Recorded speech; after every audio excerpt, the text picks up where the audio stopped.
here, too young and old, meek and the bold. Ding dong, ding dong, ding dong, ding dong, ding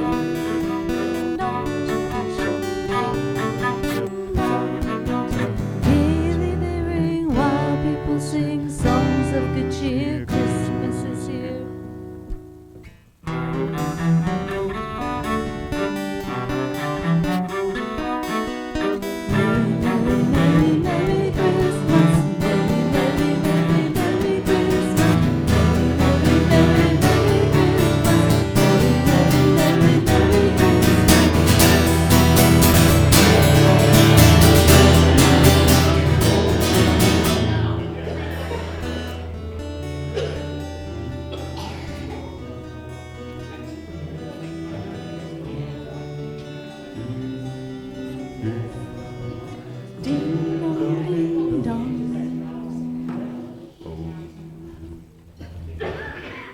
Good morning and welcome to worship on this second Sunday in Advent.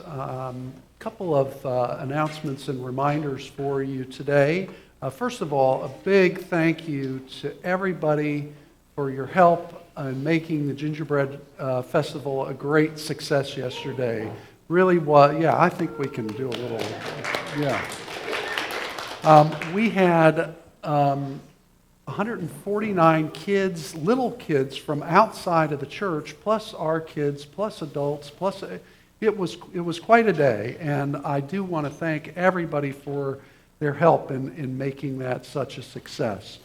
A reminder that next Sunday we have our congregational meeting and meal, so at 4 o'clock we have the meal, potluck meal. Somebody hopefully grabbed you on the way in today to say, are you coming and how many and what are you bringing?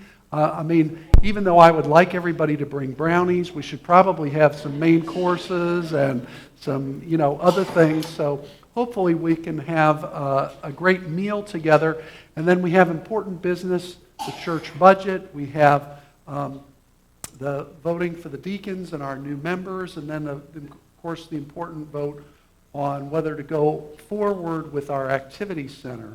So please, member, regular attender, if you're here today, you're invited and you're welcome with us at that meeting. Cookie trays for sale with our American Baptist Women Group. There are yellow sheets in the back if you would like to have a holiday tray for a party or other event. Christmas caroling on December 22nd.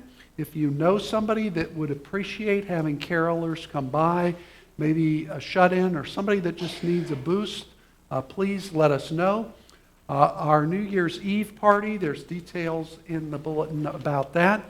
Also, the Pastor Staff Relations Committee has an announcement in the bulletin about the envelopes for the pastor's gift that will be distributed to both Randy as our youth pastor and myself, so see that note in the bulletin. We also have calendars, compliments of the Career and Funeral Home for free in the back that you can take home with you. Beautiful calendars with pictures and scriptures. Take one to a neighbor. We have plenty of them, so feel free to pick those up on the way out. Also in the back, we have some copies of this little booklet called What is Christmas All About? Rick's got some in his hand back there. If you want to pick one of these up on the way out, it has 10 short devotionals, and there are also some reflections that can help maybe you reach out to somebody that doesn't really understand the true meaning of Christmas. Is Janet still here or not? I don't see Janet Williams. So I will just mention again that in the pew racks, you will find, and if you would, just see if you can find one of these envelopes in the pew rack for me that has two hands and a heart in the center. This is for our retired ministers and missionaries offering. We receive this special offering every December. All of the monies go directly to our retired ministers and missionaries. I wanted to introduce Janet Williams because she and her husband pastored this church for 23 years. And she is one of the beneficiaries of this offering. She had a nice word of thanks to everybody at the early service, which is the one that she attends. But again, remember our retired ministers and missionaries with those gifts and through that offering. I think that's all of the announcements. Any others for the good of the church today? Then let's prepare our hearts for worship. Let us pray. Lord, as we look back in time, we're reminded of Mary. She carried within her body the hope of the ages. And through her obedience and through her faithfulness, she gave us the Messiah. And we ask today that her song of joy can also become our joyous song of expectation and hope. And may that same joy cause us to proclaim your love to everyone that we meet. And I ask this in Jesus' name. Amen. Let's stand as we worship together.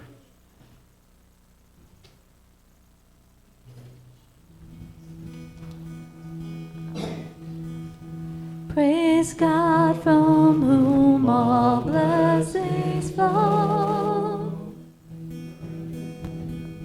Praise Him, all creatures here below.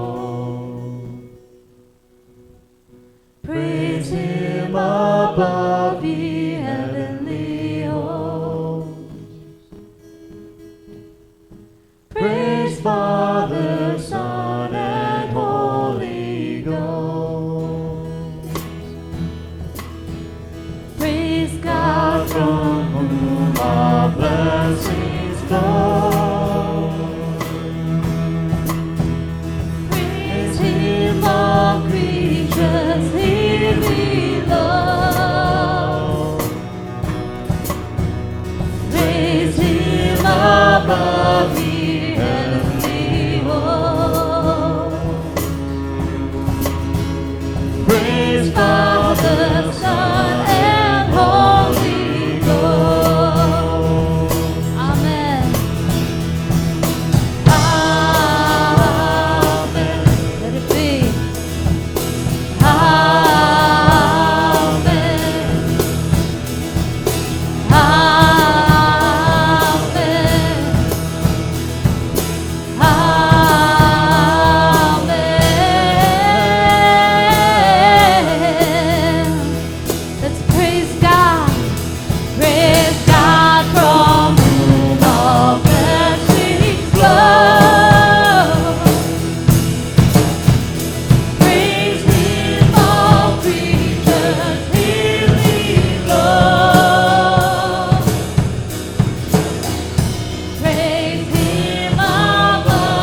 Lord Jesus, as we come to you, we thank you for that unspeakable joy.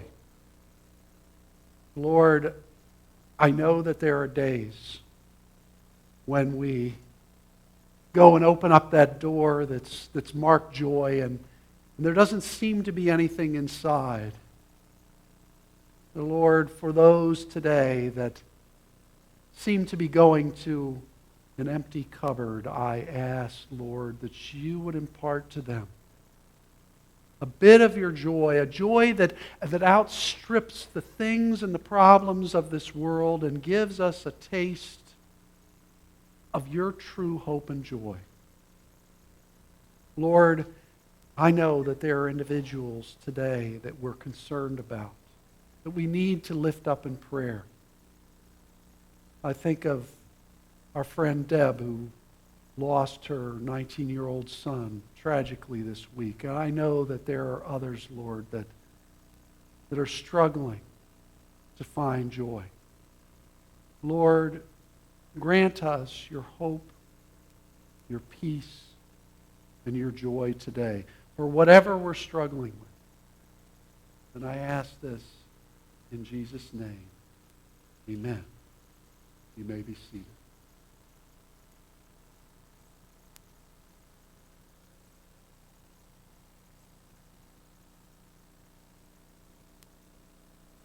Isn't there anyone who knows what Christmas is all about? Sure, Charlie Brown. I can tell you what Christmas is all about.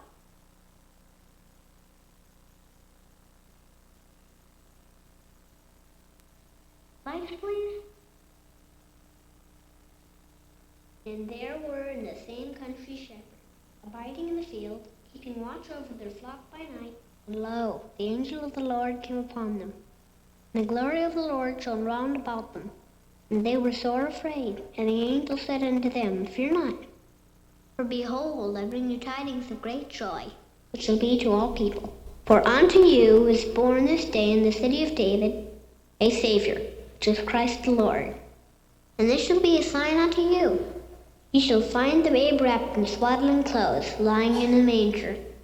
And suddenly there was with the angel a multitude of the heavenly host praising God, and saying, Glory to God in the highest, and on earth peace, goodwill toward men. You guys join me in praying this prayer. Father God, we thank you today for sending the angels on... Oh, is it not up there? Oh, okay, never mind. I'll just say it.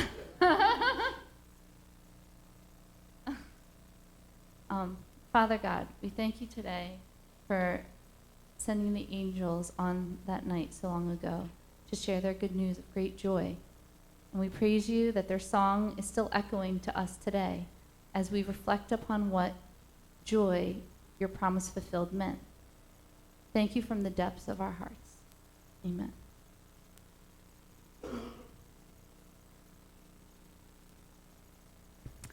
At this time, we invite you to share your tithes and offerings so that the work of the church may not only continue, but flourish.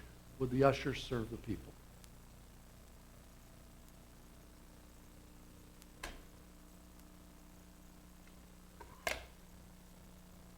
Lord, we, mindful of the greatest gift of all, of Jesus, today offer these humble gifts to you. We ask, Lord, that they in fact would touch hearts and minds and lives with the goodness of your love. Bless gifts and givers today in Jesus' name.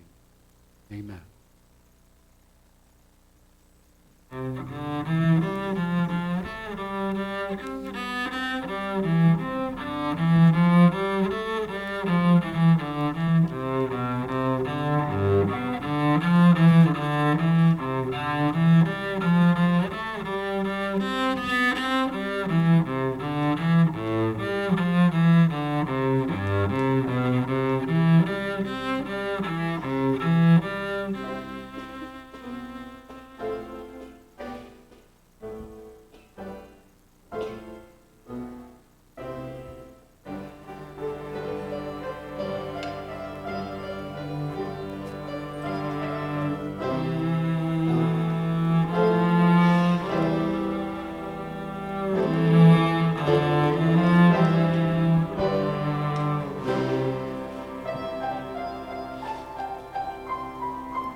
At this time, young people that are ready may be dismissed for Kids Club. But wait for an adult. Whoa, wait for an adult. You're running all over the place. There we go.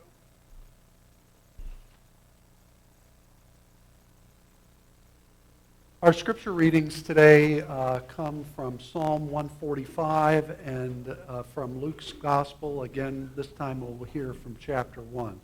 But we begin with Psalm 145, verses 1 to 7. I will exalt you, my God the King. I will praise your name forever and ever. Every day I will praise you and extol your name forever and ever. Great is the Lord, and most worthy of praise. His greatness no one can fathom. One generation commends your works to another. They tell of your mighty acts. They speak of the glorious splendor of your majesty. And I will meditate on all your wonderful works. They tell of the power of your awesome works, and I will proclaim your great deeds. They celebrate your abundant goodness and joyfully sing of your righteousness. And from Luke's Gospel, we hear the story of Zechariah, Luke 1, 5 to 17. In the time of Herod, king of Judea, there was a priest named Zechariah who belonged to the priestly division of Abijah. His wife Elizabeth was also a descendant of Aaron. Both of them were righteous in the sight of God, observing all the Lord's commands and decrees blamelessly. But they were childless because Elizabeth was not able to conceive, and they were both very old. Once, when Zechariah's division was on duty and he was serving as priest before God, he was chosen by Lot, according to the custom of the priesthood, to go into the temple of the Lord and burn incense. And when the time for the burning of the incense came, all the assembled worshipers were praying outside. Then an angel of the Lord appeared to him, standing at the right side of the altar of incense. When Zechariah saw him, he was startled and gripped with fear. The angel said to him, "Do not be afraid, Zechariah. Your prayer has been heard. Your wife Elizabeth will bear you a son, and you are to call him John. He will be a joy and a delight to you, and many will rejoice because of his birth, for he will be great in the sight of the Lord. He is never to take wine or other fermented drink, and he will be filled with the Holy Spirit even before he is born.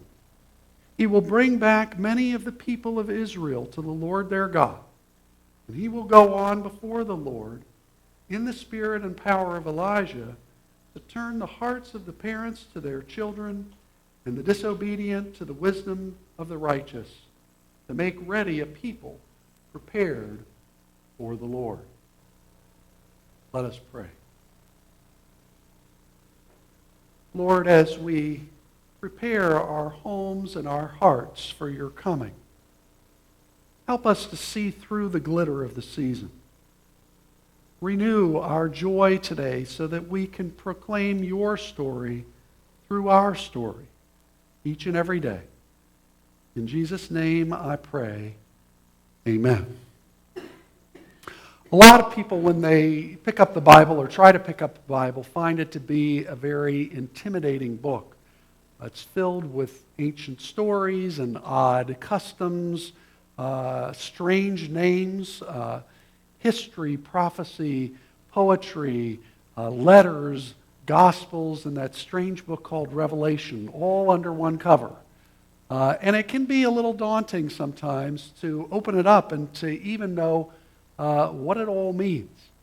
Well, this morning, I have something kind of fun for you. It's a little parody of a game show you might be familiar with called Jeopardy! And if you've ever noticed, sometimes people always wait till the end to go to the Bible column. Well, that's exactly what happens in this little film clip. So let's watch and see what happens. for 1,000. Right. For 1,000, the answer is, its active ingredient is ammonia D. Cindy. What is Windex? Well done for 1,000, correct response. That leaves one untouched category, the Bible. Cindy, you're in control. Where would you like to begin? Okay, I'll take the Bible for 200. For 200, the answer is Genesis. Yes, Jeremy. What is the name of the device that created a planet in that Star Trek movie? You know that one? No, sorry, that's incorrect. Yes. What is the name of Phil Collins' band? No. Yes, it No, is. that's incorrect. No, I'm sorry. No, Yeah. players, remember, the category is the Bible. Yeah, my buzzer is still, Press firmly, Ron. Correct response. What is the first book of the Bible? Genesis. Very first book of the Bible. Cindy, still your board. Okay. I'll take the Bible for 400. 400. The answer is, it's one of the 10 commandments. Cindy. What is freedom of speech? No, that would be the Bill of Rights. Yes, Jeremy. What is thou shalt not do anything? Judges, can we accept that? No, could you be a little more specific, please? Thou shalt not commit forgery? No, I'm sorry, that's incorrect. Ron?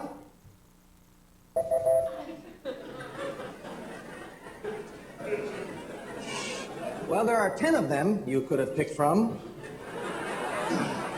For example, no other gods, keep the Sabbath, honor your mother and father, no adultery. But that's the one I meant. Yes, I'm sure you did. Cindy, still your board. Okay.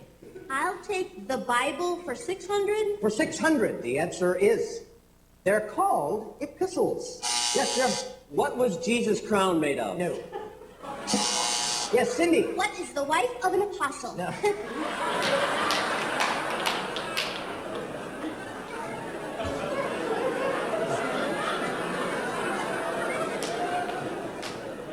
You?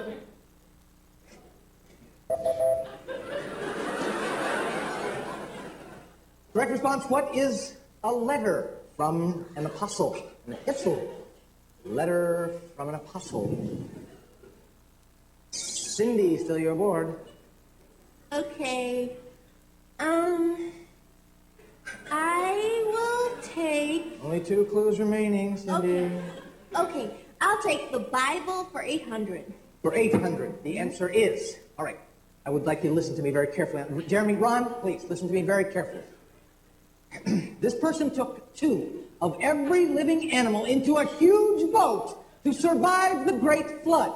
Cindy. Who is Mr. Doolittle? No.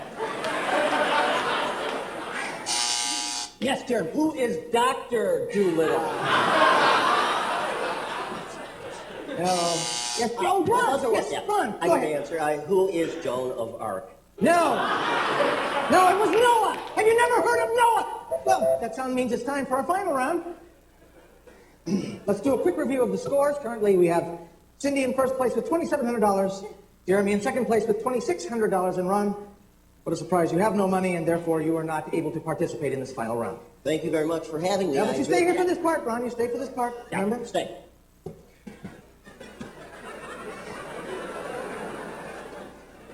Let's have a look at today's final category. Our final category is famous monarchs. Famous monarchs.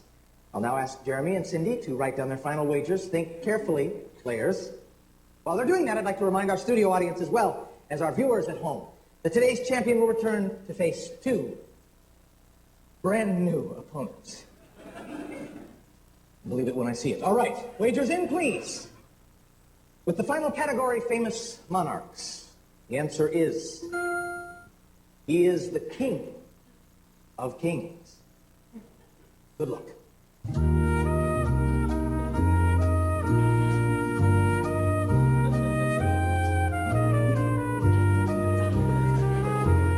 do you do?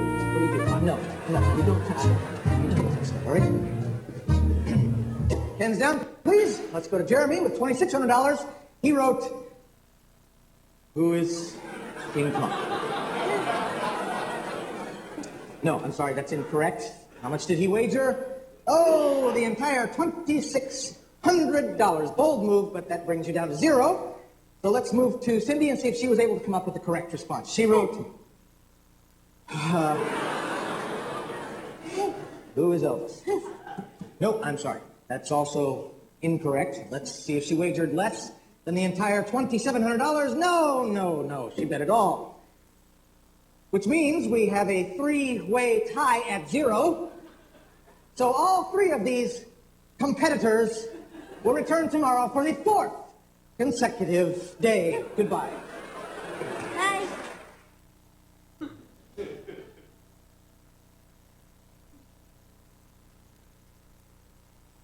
It was pretty funny. I hope you enjoyed it too. But the Bible can be a little bit intimidating. Hopefully, something that we're going to do in the new year will make the Bible a little bit less intimidating for all of us to study and read. As most of you know, we are going to be starting in the new year a study of this book, which is called The Story. And it is actually an abridged chronological version of the Bible. Same Bible as you have in the pew racks, but it is abridged and put in chronological order, so it's a little bit easier to understand and follow. Things that are extras or seem out of place or confusing are just abridged for the sake of seeing the whole arc of what the story of the Bible is. The Bible isn't just a group of stories put under one cover. It is really a big story about what God has been doing. If you think about in Genesis 1, it says in the beginning, God created the heavens and the earth. And in the book of Revelation, it says that God created a new heaven and a new earth. And it's the story of what happened between those 2 points. It's God's story of how He has been at work in our lives and in the lives of all people, redeeming Him, buying us back, helping us return to Him. Our study will begin January 19th. We'll be reading and working through the Old Testament portion of the Scripture each week through till June. We're going to take a break over the summer. We'll have a different sermon series then, and then the fall we'll pick up with the New Testament study to round that out in the fall of the year. As followers of Jesus, we believe that the Bible is the greatest story ever told. And although, as I said, sometimes it can feel a little bit disjointed, how does this piece fit with that one? And because we aren't sure how these all fit together, that's why this particular version of Scripture is ordered the way it is. So it's a little bit easier to follow. There's a timeline that also puts it in different events, both in biblical and in natural history. And so again, I think you're going to find this a really accessible way to approach and read the Bible. It can be read, and this is one of the things that I appreciate about how this material is presented. The story that we talk about can be read as an upper story and a lower story. What do I mean by an upper and lower story? Well, the upper story is that big overarching story about how God has been working throughout time. And the lower stories are all of the other stories that fit in under and make up the bigger story. Does that make sense to you? And there's also a helpful way of thinking about the Bible as an upper and a lower story to help us make application to our lives. And if you're familiar with an author by the name of Max Lucado, anybody heard of Max Lucado? Okay, he is one of the people that is promoting this resource called The Story. And I want to read to you something that he has said about this. He says, "Above and around us, God directs a grander saga, written by His hand, orchestrated by His will, unveiled according to His calendar. His upper story details a plan of redemption. He is creating an eternal people for an eternal place. Without the lens of the upper story, the events of the lower story confuse us. They create moments of confusion in which we feel too old or too small or unqualified or outnumbered. But in the context of his upper story, our lower story moments begin to make sense. Look at young Joseph, for an example, in an Egyptian prison. A bright, talented youth wasting away behind bars. Imprisonment makes no sense from the lower story angle. But from the upper story, we see something else. We see God protecting this young man in prison so he can be used later in the palace. Joseph is sentenced today so he can serve God tomorrow and save the children of Israel from famine and extinction. You see that? In the lower story, his imprisonment doesn't seem to make sense. I'm sure Joseph was like, God, I thought I was serving you. I thought I was doing what you wanted me to do. Why am I here? But in the bigger story, we see that God was working through a plan, one that Joseph couldn't see at the time. He says, take the challenge of another Joseph. This one enters the story 2,000 years later as a young carpenter in Nazareth. A seamy scandal has rocked his world. Mary, his fiancée, is pregnant. Joseph is not the father. Sounds like some daytime television show. I don't know. Of this, he is sure. Of anything else, he is not sure. His life has taken a random turn towards chaos. But we know better, don't we? We know better because we've read the story on the upper level. The baby in Bethlehem straw has convinced us God was up to something higher, something grander and greater. Joseph's scandal was actually part of God's solution. Isn't that interesting? I like the turn of that phrase. Joseph's scandal was actually a part of God's bigger solution to a greater problem. The Bible reads like this, one aha story after another. Prisons are actually provisions. Scandals are actually solutions. Tragedy at eye level is actually triumph at God's level. That's how the two stories fit together. Here's another way to think about it. We look at the story, God's big story, through, or we can look at it through two different lenses. Some of you out there have bifocals like I do, okay? And you realize that when you look through glasses, you look through the top part to see things at a distance. You look at the lower part to see things that are smaller. Somebody pointed out at the early service that some people have trifocals, so you can see the computer in the middle. But the bottom line is we look at the story in two different ways. And I think it's helpful for us, and one of the things I appreciate about this material is it helps us look at the story through both of those lenses. And as we read those stories, we can relate to people in their everyday activities. That's part of the lower story because they do all the things that we do. They have to eat and sleep and pay their bills, right? They have all of those experiences, and we can learn from their wisdom and the things that happened to them what we should and shouldn't be doing. They have goals and fears. They get sick and tired, or sick and tired like us. They deal with breakups and conflicts and all the things that we do. So we can relate on that lower lens level to our immediate lives.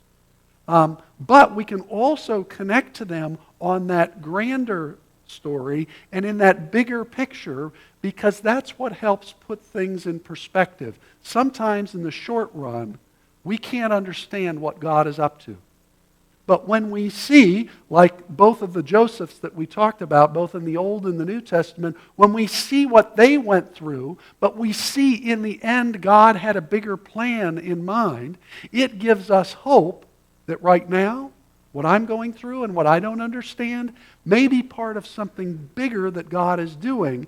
And even if God didn't send it, or if it wasn't intended, it can still be used by God for something good. That takes faith, though, doesn't it? That takes faith that there is a bigger story that our lives are and can fit into, that there is a grand plan, that there is a master diagram. We look, and what we see is out on the garage floor about 50 pieces of a lawnmower, and we have no idea how they all go together. We know that they're all important, right? I know that this is supposed to go together somehow, but we don't know exactly how. But what God says is, or anybody that sews out there, I've looked at like all these pieces of material that are cut out, and I'm like, that is not going to be a dress. There's no way. But if you have that larger plan and you see how it all fits together, right, there is a bigger plan, and it does fit together. We just can't always understand it in the immediate moment. And so that flat tire, it's now an opportunity to learn patience, just like Joseph had to learn patience in the Old Testament while he was in prison, right? And being homeless, that can be a reminder that this is not our real home, and that we have something to look forward to. And that food that you shared with someone is just God's way of extending his love to somebody else. That's how it fits into the bigger picture. And that's how we know that we're loved. I don't know about you, but I'm excited to get into the story, because it really is the story that helps us make sense of our lives. And from the youngest in the church to the oldest, from the newest visitor to the most established member, all of us have an opportunity, because as you may know, we have materials for each and every age. There are stories for preschoolers and elementary students. There's a version for teens and a version for adults. And all of this is put together in a curriculum and in small group Bible studies where we can really mine the depths of what this story is all about and see it on those two levels, the upper and the lower story. And so that God's story can make sense with our story. All right. I've been explaining this, and I want you to open up your bulletin for me. You should have couple of inserts. There are like cards in there. Pull those out. One should say return on the bottom, and one should say retain. And I want you to hold them up so I know that you have them. And Rick and Mary, if there's anybody in here that doesn't have, okay. Now, if you don't have these, raise your hand, and Rick is going to, okay, we have a couple people in the back. Jessica there needs one. So just give them a bulletin that has the cards in it. Just give them the whole bulletin. That's okay. That works. Matt needs one up here. Who else needs one? I want to make sure everybody has these cards. What I want to do is use these cards to help all of us make a commitment at some level to participating in this opportunity that we have in reading and studying the story. Now, how many of you know that you can't just lay down at night and say, I hope that I'd really like to run a marathon, and I'm just hoping that will happen, and you wake up the next morning, you're trained and ready to go. Doesn't work that way, right? You've got to do something. You've got to make a commitment to prepare yourself to do that. It's the same thing with anything in life. We have to make some kind of a commitment. And if you want to get the most out of this study, we want you to make whatever commitment that you're willing to make. Now, the idea here, and I don't want you to be filling this in yet, because I got to tell you about some of these categories, okay? Some of you are excited about it, I know, but I want you to wait for just a minute, all right?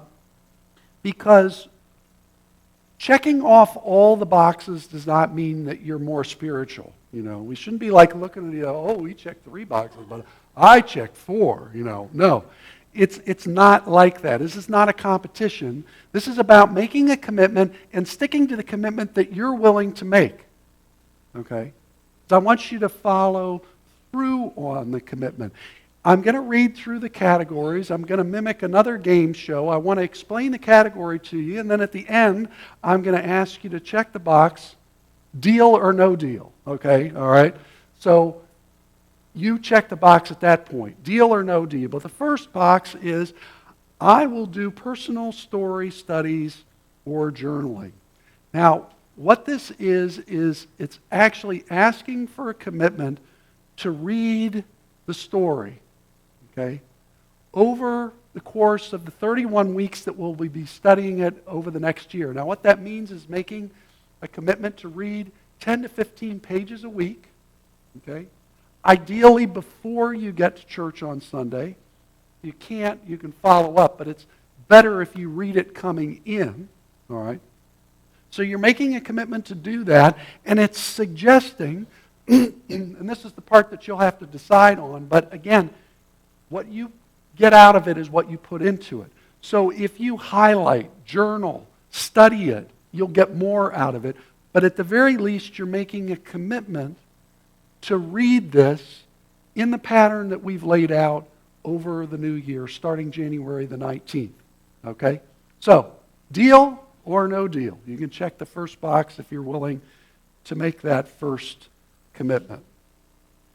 All right, second box says, I will lead or participate in a regular story time with my family. Now, everybody's situation is a little bit different, but if you're in a household, you have a spouse or you have children, this is an opportunity for you to study this in partnership with your family.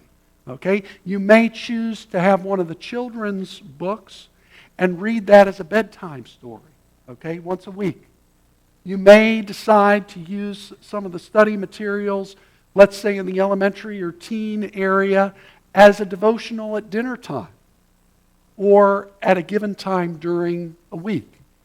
Whatever it is, there's an opportunity here, and that's what we want to point out. There's an opportunity to learn together as a family. Friends, it is not the church or the pastor's responsibility to raise your children to know Jesus. It is your responsibility, okay? And you have an opportunity, even if you have adult children, to say, why don't you come over for Sunday dinner and we'll read this together, right? It's an opportunity to reach out to somebody, maybe Uncle Tom or Aunt Betty that you haven't reached out to that you might be able to include. But if you want to do something as a regular time with family, that's your opportunity. So, deal or no deal on the family participation. Okay, I will, third box, will join or lead a weekly story or life group. Some of you are already involved in small groups. Maybe you're involved in women's group or a men's group. The teens are involved on Sunday nights. Randy's going to be using this material for them. So if you're a teen here, you can already check that box because you'll be doing that as part of that study. But if you would like to be, you know you're already in a group, or if you would like to be in a group, to study this, to get more out of it, right?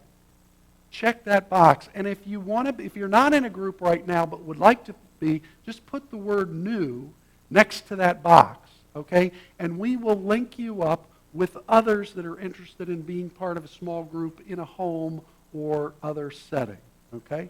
So, deal or no deal on the box about a weekly study, okay? The next box talks about, I will attend a weekly worship experience. As I said before, I will be preaching sermons that relate to each of the topics in the story. So on the chapter called God Builds a Nation, I'll be preaching on that.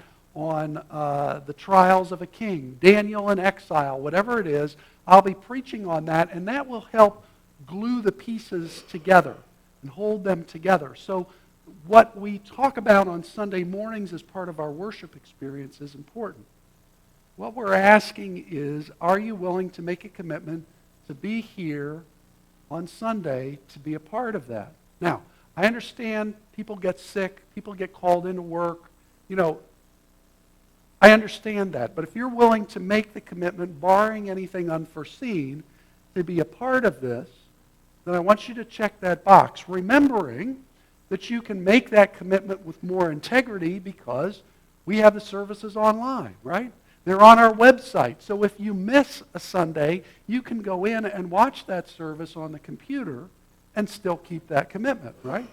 So that's another way that just enables you to make that commitment. So I ask you about attending and being a part of our weekly worship experiences. Deal or no deal? Finally, the last box is a little bit more comprehensive. This is really between you and God. As I said at the start, you will get out of this what you put into it. It says, I choose to align my life to God's story. That's really a way to say, I'm going to commit or recommit myself to following Jesus. That's really what this is about. It's asking you to make that commitment. I want to, doesn't matter what's going on before this day. That's gone, that's done, right? Tomorrow is ahead. You have an opportunity here to make a new commitment to God, to align your life with God's story, with His owner's manual, if you will, that is Scripture. So that's the check for the last box, and I ask you again, deal or no deal? All right then, please fill in your name, email and or phone number, address, so we can get a hold of you, especially if you're going to be a part of a small group. But I do ask that everybody fill in that information so we know how many people overall are participating, and also so our prayer team can pray specifically for each one of you that we know is participating in the study. Hey, sign the bottom. That means, yeah, I'm serious about this, right? Sign the bottom. And then the second card, I don't know if any of your memories are failing like mine is, but I don't remember. What did I say I was going to do? Okay, so just check off the corresponding boxes on this and keep this in your Bible, wherever you keep important things. Post it on the refrigerator, at your nightstand, wherever you're going to see this, to remind yourself of the commitment that you made, not to me, but to yourself and God today. Just check the similar boxes, keep that one. And then in our closing song today, I'm going to invite you to come forward and put those return cards in the basket here as we prepare in January to start our study. Let me just conclude with this thought, and the musicians can come forward at this time. I hope that in addition to yourself today, that you will consider if there is someone else that you would like to invite to be a part of this story. Maybe it's a friend or a neighbor or a family member, maybe a child or a grandchild, a niece or a nephew, somebody that you know, that you might be able to give the story as a gift at Christmas time and invite them to be a part of reading the story together.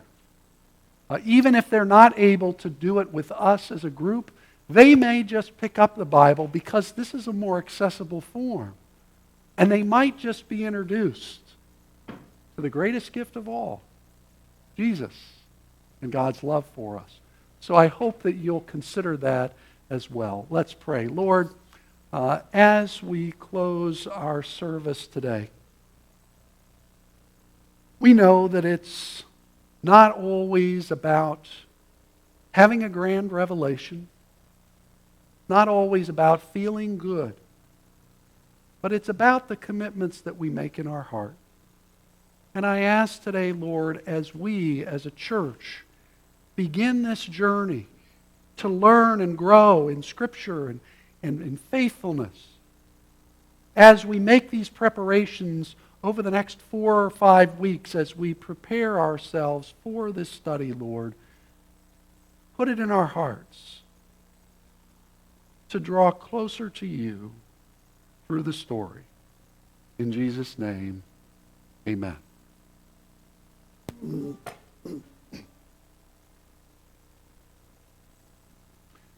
stand.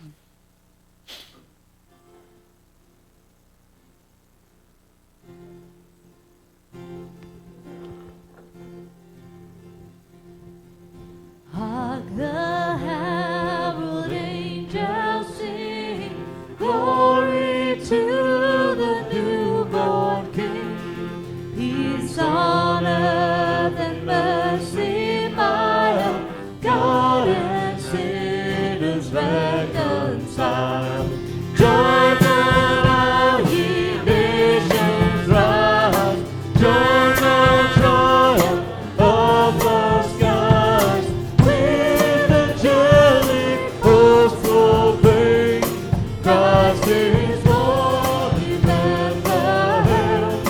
Hark the herald angels sing, glory to the newborn King.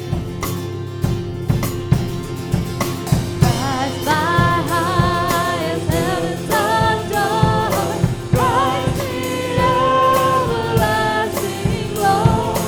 Faith in time, behold Him come, offspring of a virgin womb. There in flesh the Godhead sing, heaven incarnate deity. Jesus Christ made flesh to dwell. Jesus our Emmanuel. Hark the herald angels sing, glory to the newborn King. Hail the heaven-born Prince of Peace, hail the Son of righteousness. Light and life to all He brings, risen with healing in His wings. Happy reigning, glory God, born and reign, no more may die. Born to raise on sorrowful life, born to give us shelter and love. Born the herald angels sing, glory to the newborn King. Go in peace. In the name of the Father, the Son, and the Holy Spirit. Amen.